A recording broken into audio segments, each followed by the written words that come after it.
بس بیان ہوا کہ انسان کو اللہ نے فنا کے لیے خلق نہیں کیا، اللہ نے انسان کو بقا کے لیے خلق کیا ہے، زندہ رہنے کے لیے. اور زندہ اور حیات مادی جسم کے ساتھ نہیں، بلکہ انسان کے نفس ناطقہ کے ساتھ اس کی حیات وابستہ ہے.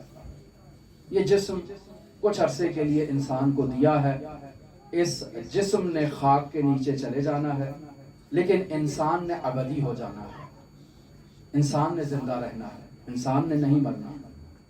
انسان کو اگر اپنی حیات کو، اپنی زندگی کو نورانیت دینا ہے، اہل بیت کی حیات سے ملانا ہے، تو اس انسان کو عمل صالح کی ضرورت ہے. اور وہ عمل صالح وہی ہے کہ جو اس فرش عزا میں، عرفان عزا میں، اس عزادار کے لیے علماء نے، فقہا نے، عرفاء نے بیان کیا ہے. انسان کی ذمہ داری ہے کہ ان آداب کی رعایت کرے. کوئی بھی عمل آداب کے بغیر قابل قبول نہیں ہے. انسان آتا ہے فرش عزا پر، وضو نہیں ہے اس کا، تو اس کا فرش عزا میں آنا اس بات کی دلیل ہے کہ اس کی عبادت ناقص ہے. علماء نے ادب بیان کیا ہے.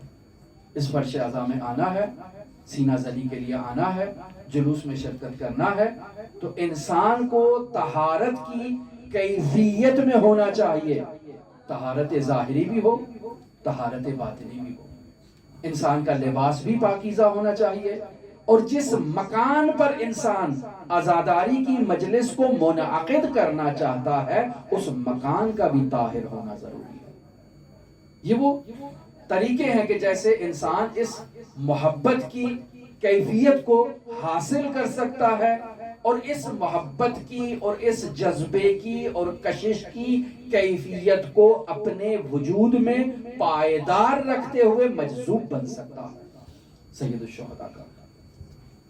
لہذا انسان کو یہ چاہیے کہ وہ اپنی اس زندگی میں ان امور کو جو محدود امور ہیں، جو فانی امور ہیں، ان محدود اور فانی امور کو انسان نظر انداز کرے، زندہ و جاوید اور بقا رہنے والے امور کو، پائیدار امور کو، ان سے تمسک کرے اور انہیں اپنے وجود میں لے کر آئے.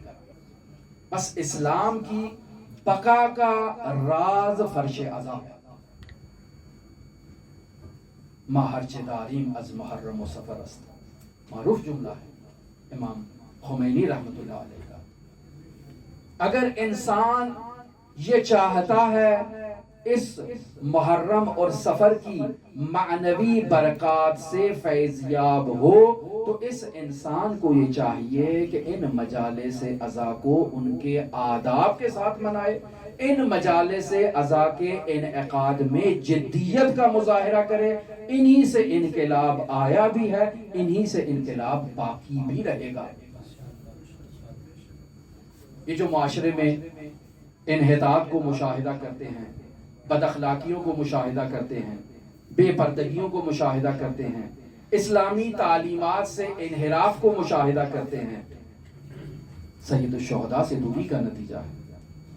جس قدر سید الشہداء کی مجالس عزا کو ان کے آداب کے ساتھ منعقد کیا جائے گا، یہ انقلاب بھی باقی رہے گا، یہ اسلام بھی باقی رہے گا، اسلام کی تعلیمات بھی باقی رہیں گی، اسلام بھی زندہ رہے گا.